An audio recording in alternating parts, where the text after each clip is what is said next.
जो अज्ञान के बस होते हैं वो झगड़ते हैं। लड़ाई किस चीज की? लड़ाई करने के लिए तो आपके पास बहुत कुछ है, बुराइयों से लड़ो।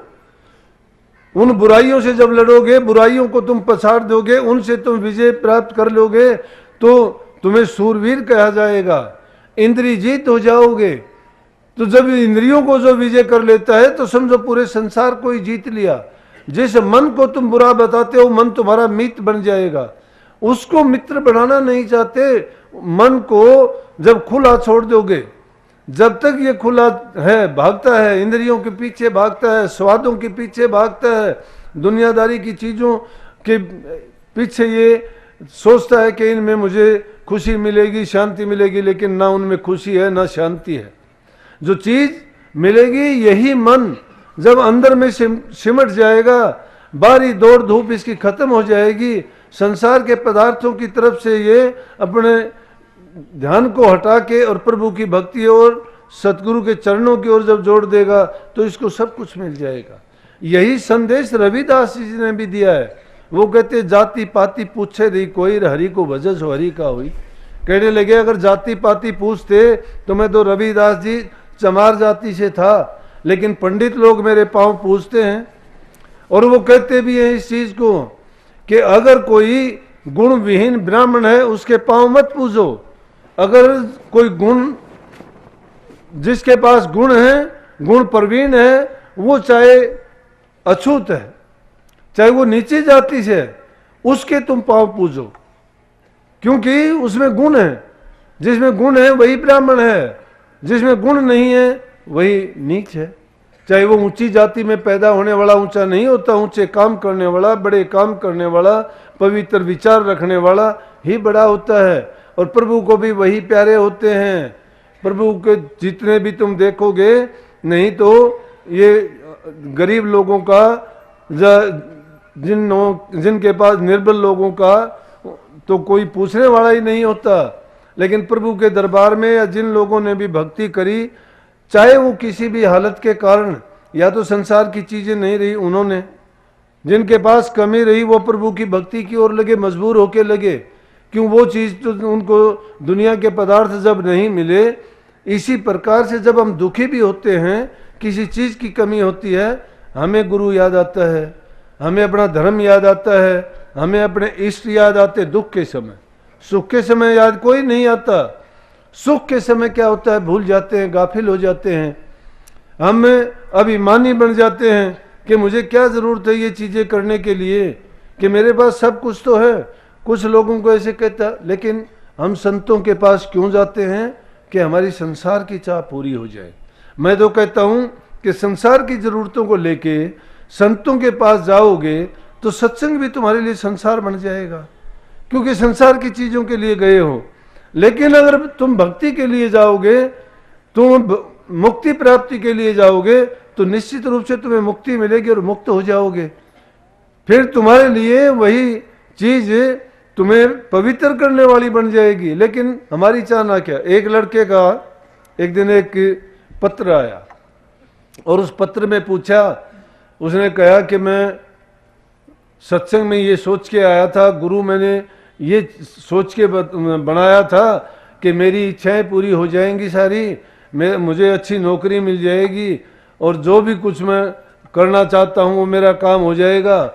लेकिन मुझे ना तो अच्छी नौकरी मिली, ना ही मेरा कोई काम हुआ, तो मुझे सत्संग में आने से क्या फ़ायदा? इसलिए मैं आगे से सत्संग में कभी नहीं आऊँगा। अब जो सत्संग को इन चीज़ों के लिए आते हैं, तो वो भी यूँ सोचते हैं कि वो हमारे ऊपर ही एहसान करते हैं कि सत्संग में मैं तेरे लिए आया हूँ। अरे ये नहीं सोचते कि मैं सत्संग में किस लिए जाता हूँ? अपने कल्याण के लिए आता हूँ। ना इसमें तो भाई बंधु का, परिवार का, माँ बाप का किसी का संबंध नहीं है। लेकिन उस बात से निर्भय हो जाते हैं, ये सोचते नहीं कि एक दिन वो मौत आएगी, सब धरा धरा रह जाएगा, जो हम खोटे मंदे कर्म करके इकट्ठा करते वो भी रह जाएगा। कभी भी अपने बारे में चिंता नहीं करते कि मैं अच्छा करूं, नाम की कमाई करके जीवन को सफल बनाऊं। ये 84 के धक्के खाते खाते तो मुश्किल से इंसान का चोला मिला है, और अब भी मैं नहीं चेतता तो फिर आगे भी इसकी वही हालत होनी है। लेकिन इस हालत में तो इसको ज्ञान नहीं है, ये भूल है। इसीलिए कही थी कि रही कुछ तुमने खबर नहीं। वो खबर क्यों नहीं, और कर्म कैसे फूट गया कि कर्म फूट गया तेरा निर्भागी, बस्ती छोड़ जंगल में आ गई। बस्ती कौन सी थी जी? प्रभु के चरणों में जब रूह रहती थी, इसको शांति शांति थी, वहां प्यार ही प्यार था, ना दुख थी, ना चिंता थी, ना चाह थी, ना कोई किसी प्रकार का संबंध था किसी से, ना कोई किसी प्रकार का बंधन था। अब जब पैदा होते उसी दिन से बंधन शुरू हो जाता है। ये जीव बेचारा जब भ्रूण रूप में होता है, पेट के अंदर होता है, तो पहला बंधन तो इसके ऊपर देह का पड़ना शुरू हो जाता है। 40 दिन का होते ही ये भ्रूण के ऊपर ये पांचों तत्व जब मिलने शुरू होते हैं पेट में, वो जो जो उस जीव पर ये 5 तत्व और 3 गुण का कवच चढ़ता चला जाता है। पहला बंधन वहीं पड़ जाता है। पहला बंधन पड़ा दे का दूसर तिरिया जान। कुछ दिन के लिए जब ये इस लायक हो जाता है तो फिर शादी लायक होते ही उसकी शादी होगी। तिरिया के लिए तो आदमी बंधन हो गया, आदमी के लिए स्त्री बंधन हो गया, और ऐसे बंधन में बनते हैं। कहते भी हैं विवाह बंधन, समझते नहीं है, लेकिन उसमें कहते विवाह बंधन में बंध गए। ये नहीं सोचते कि किस बंधन में बंध गए हैं। वो विवाह बंधन हम तो शुभ मानते हैं, क्यों? संसार में आके जरूरी भी है, जरूरत है। ये नहीं कहते कि नहीं बनना चाहिए। संत मत सब छूट देता है। वो कहता है कि संसार को भोगो, लेकिन साथ साथ जोग का काम भी करो, योग का काम भी करो।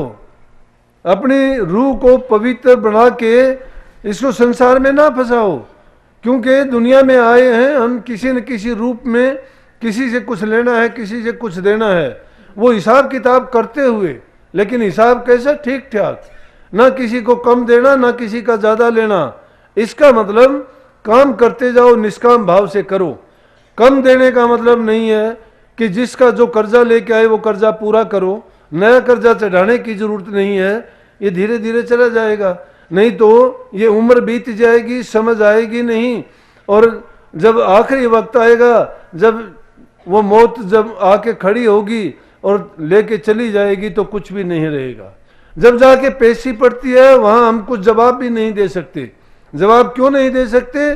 कि जिसके सामने वायदा करके आए थे वो हमने वादा खिलाफी की है। हमने कहा था कि एक अवसर दे, मुझे इंसान बनाओ, मैं अच्छे कर्म करूंगा, पवित्र काम करूंगा, बुराइयों से बचूंगा, मेरा जन्म जन्म का जो खोटे कर्म का कर्ज है उसको उतार के फिर आपके चरणों में मैं आ जाऊंगा। लेकिन फिर जब जाते हैं तो हम नीची नजर होती है और जवाब देने के लायक नहीं होते। ये तो एक सदगुरु की कृपा होती है कि गुरु की शरण में आए हैं, नाम की कमाई अगर नहीं कर सके, भूले से जो काम हमें नहीं करना चाहिए था नहीं कर सके, तो भी हमको फिर अवसर मिल जाता है। क्योंकि संतों का जीव कभी भी ना तो नरक में जाता है और ना ही 84 में जाता है, उसको मौका फिर भी मिलता है। लेकिन यूं सोचो कि इसका जब आखिरी वक्त आ जाता है तो कोई ना इसको रोकने वाला, ना कोई इसकी मदद करने वाला, और ना ही इसको किसी प्रकार से उससे बचाने वाला है। क्योंकि ले जाने वाला वो बहुत ताकतवर है, और जब उससे हम जाके मिल जाते हैं तो दुनिया की कोई शक्ति नहीं कि हमें रोक दे। कबीर साहब एक शब्द में कहते हैं कि मन रहना होशियार, एक दिन चोर सिपाही आओगा। चोर सिपाही दोनों गुण हैं उसमें। दोनों गुण कैसे हैं? वो चोर भी और सिपाही भी है। सिपाही का काम तो ये करता है कि अपने बलपूर्वक तुम्हें लेके जाएगा, तुम लाख कोशिश कर लो नहीं रह सकते। और चोर कैसे है कि गुप्त रूप से आता है, वो किसी को बताता नहीं, किसी को दिखाई नहीं देता, किसी को पूछता नहीं, ना कोई संदेशा देता है। वो आता है और इसको पकड़ के लेके जाता है। क्या कहते हैं? ना कोई वो औजार चलाता है, ना उसको काटता मारता है, ना कोई सजा देता है, लेकिन पकड़ के ले जाता है। ना इस शरीर से कोई कुछ करता है छेड़छाड़, ये यहीं पड़ा रह जाता है। लेकिन इसके जो अंग लगाए हुए थे वो कोई काम नहीं करते। ये मिट्टी का पुतला होता है 5 तत्व का, इसका विसर्जन हो जाता है। अपने अपने रीति रिवाज के मुताबिक कोई जलाता है, कोई गाड़ देता है, कोई जल प्रवाह कर देता है। जो संस्कार करने के हैं इस 5 तत्व के शरीर को उसमें विलीन कर देते हैं। लेकिन जो चीज है, जो तत्व है, जो रूह है हमारी, वो निकल जाते हैं, इसको निकाल के ले जाता है। तो कहा है कि तीर तबर तलवार न बरछी, नहीं बंदूक चलावेगा, आवत जात लख नहीं कोई घर में धुंध मचावेगा। ना तो उसको आते जाते हुए को कोई देखता है, और ना कोई तीर तलवार बर्छी चलाता है वो। और क्या करता है, घर में धुंध मचा होगा। धुंध क्यों मचा होगा कि सारा का सारा ये खेल किसके, उसी के कारण है, उस ताकत के कारण है। वह रूह निकल गई तो ये कुछ नहीं करता है, पुतली एकदम गिर जाएगी और सब कह देंगे गया ये तो उसका क्या है, और क्या है, कुल कुटुंब परिवार घनेरा कोई काम नहीं आवेगा। लेकिन क्या करेगा वो कि ना गढ़ तोड़े ना गढ़ फोड़े। वो गढ़ तोड़ने फोड़ने का मतलब ही है, ना गढ़ तोड़े ना गढ़ फोड़े, ना वो रूप दिखावेगा, नगर से कोई काम नहीं है, तुझे पकड़ ले जाओगा, इससे कोई उसका मतलब नहीं है। ये तो यहीं आए बड़े हैं, आज 5 साल के, आज 20 साल के, आज 60 साल के, आज 80 साल के, बढ़ते चले गए, लेकिन इससे कोई मतलब नहीं उसका। क्योंकि ये 5 तत्व का, जल अग्नि वायु पृथ्वी आकाश, 3 तत्व का, रजोगुण तमोगुण सतोगुण, इनके मिलने से शरीर बन गया हमारा। ये बढ़ता गया, कभी किसी का मोटा, किसी का दुर्बल, किसी का कमजोर, किसी की तत्व की कमजोरी हुई, रोग लग गया, तकलीफ होगी। वायुमंडल का, वातावरण का असर इस पर पड़ता है, सबका समान नहीं है, कर्मों के अनुसार होता है, पिछले संस्कारों के कारण होता है। इस जन्म में भी अच्छे संस्कार हम नहीं ले पाते हैं, समझाने बताने पर भी नहीं मानते हैं, आँखों से अंधे हो जाते हैं, अकल में वो बात आती नहीं है, और सोचते हैं कि जो हमें अवसर मिला है शायद हमें ये संसार के पदार्थ भोगने के लिए मिला है। लेकिन यही भूल है, वही हम क्या करते हैं कि जब वो रूह चली जाती है तो ना तो उसको खोजने पाता है, ढूंढे पता नहीं मिलता उसका कहाँ गया, कोई कदमों के निशान भी नहीं मिलते कि इस रास्ते गया है वो, आज तक किसी के नहीं मिले। और इस बात को हम जानते हैं, ये खेल रोजाना देखते हैं, फिर भी भूले भटके हुए हैं। इसलिए प्रेमियों, हमें सोचना चाहिए कि वो दिन हमारा भी आएगा। जिस दिन पैदा हो गए थे, निश्चित है कि जो आए हैं वो जाएंगे, राजा रंग फकीर, सबको जाना है। लेकिन एक सिंहासन चढ़ चले, एक बांधे जा जंजीर। एक सिंहासन कौन चढ़ चले? जिन्होंने अपने मन और इंद्रियों को जीत लिया, जिसने संसार से उपरामता प्राप्त कर ली, जिसने गुरु के वचन को मान के नाम की कमाई करके अपने रूह को इन चीजों से स्वतंत्र करा लिया। जब इनको यहाँ से स्वतंत्र करा लोगे तो जीव यहाँ से 84 से स्वतंत्र होके और वहाँ प्रभु के चरणों में जा समाएगा। लेकिन ये ना सोचना, अब हम क्या करते हैं, नाम तो ले लिया, बड़े जोर शोर से कहते हैं कि नाम लिए मुझे 10 साल हो गए, 20 साल हो गए, लेकिन मुझे तो नजर नहीं आता कि 10-20 साल का नाम लेके आपने क्या किया। नाम तो आप सुमन करना तक नहीं जानते हो। अगर नाम का तुम जबान से भी सुमन कर लो तो भी आप में असर आना चाहिए, लेकिन सुमन भी एक प्रकार का नहीं है, सुमन भी 3 प्रकार का है। जबान से जपने वाला जाप है, बिना बताए बिना कहे जीव कंठ जिसमें कुछ भी नहीं लगाना पड़ता, वो हसबा जाप है। उससे भी ऊपर के दर्जे में चले जाओगे, कुछ भी याद नहीं करना, वो अनहद का है। वो भी 3 प्रकार से जपा जाता है, रजोगुणी, तमोगुणी और सतोगुणी। आप कौन सा जाप करते हैं? क्योंकि बदलाव तो कोई नजर आता ही नहीं। अगर तमोगुणी करते हो तो किसी का आप बुरा चाहते हो, लेकिन सतोगुणी जाप क्यों नहीं करते? अरे संसार की चीजों की चाह को छोड़ के वो तो पहले ही हमारा पीछे लगी हुई है, लूटने के लिए माया का जाल है, ये कदम कदम पर रचा गया है। हम अंधे होके उसी में फंसते चले जाते हैं।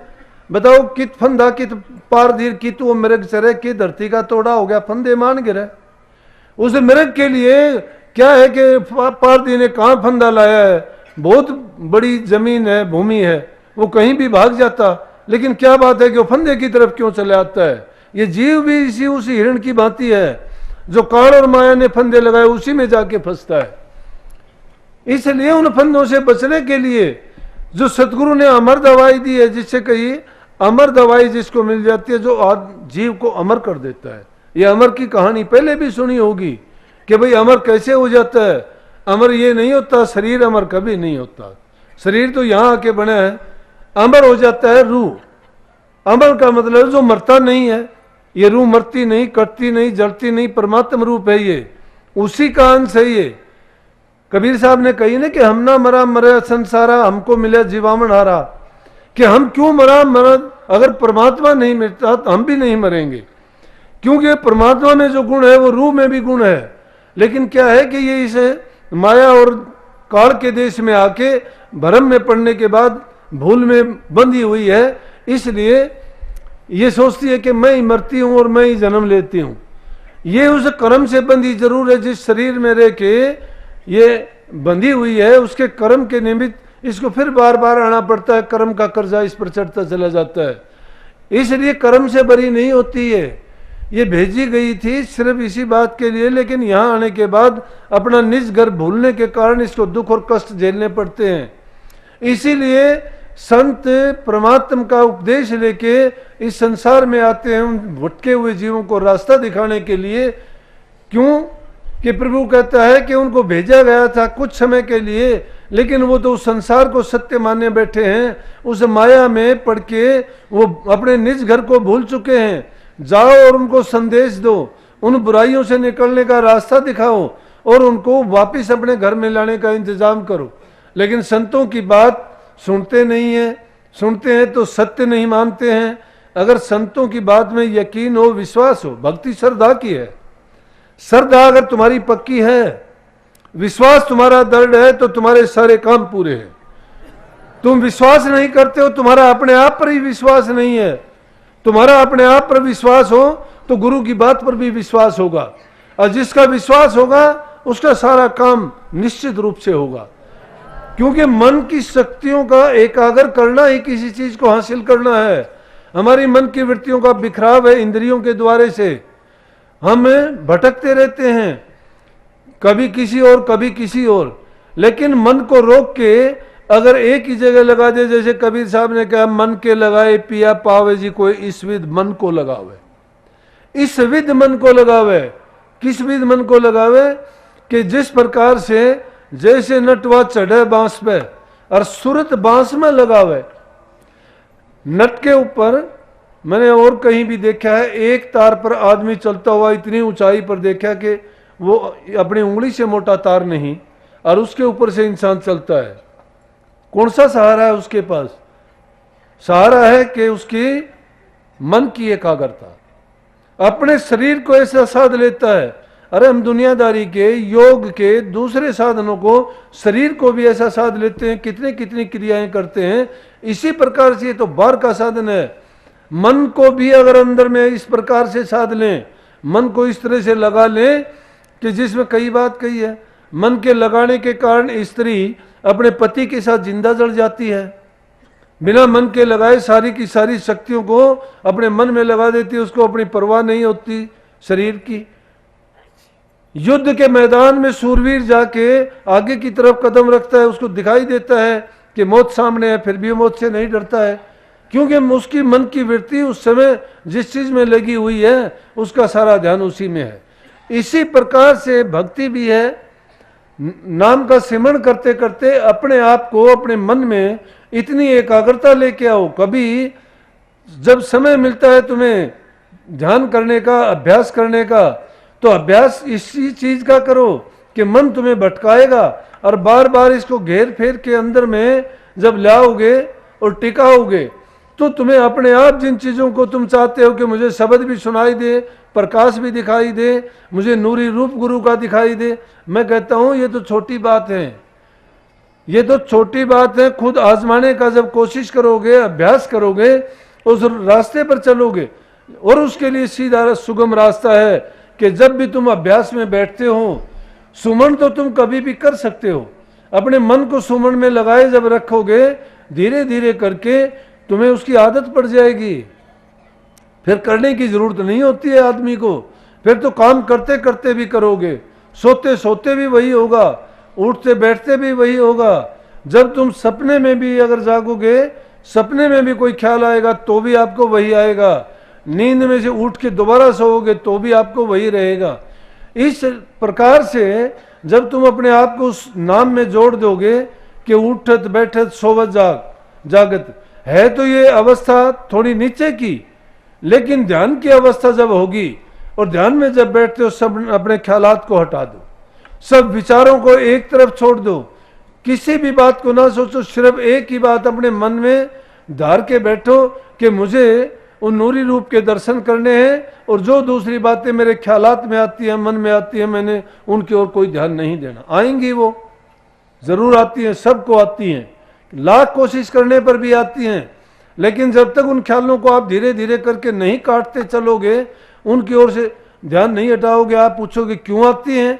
क्योंकि वो नेगेटिव पावर्स हैं, नकारात्मक शक्तियां हैं, वो पहले से ही हमारे अंदर एक्टिवेट हैं। सकारात्मक शक्तियों को लाना पड़ता है। अरे अच्छे गुणों के लिए आपको गुरु के पास जाना पड़ता है, विद्यालय में जाना पड़ता है, माँ बाप अच्छी बात सिखाते हैं, अच्छे संस्कार जब कहीं हमें जाके मिलते हैं, और फिर भी हम अच्छे संस्कार नहीं, वो करते करते अगर एक दिन हमें बाहर निकलने का मौका मिल जाता है, उसी दिन बुराई की बात 1 मिनट में सीख जाते हैं। इसलिए मैं तो सत्संगियों को भी कहता हूं कि अच्छी बात आपको सिखाने में या अच्छी बात बताने में तो बहुत समय लगता है, लेकिन बरगलाने में तो 1 सेकंड लगता है।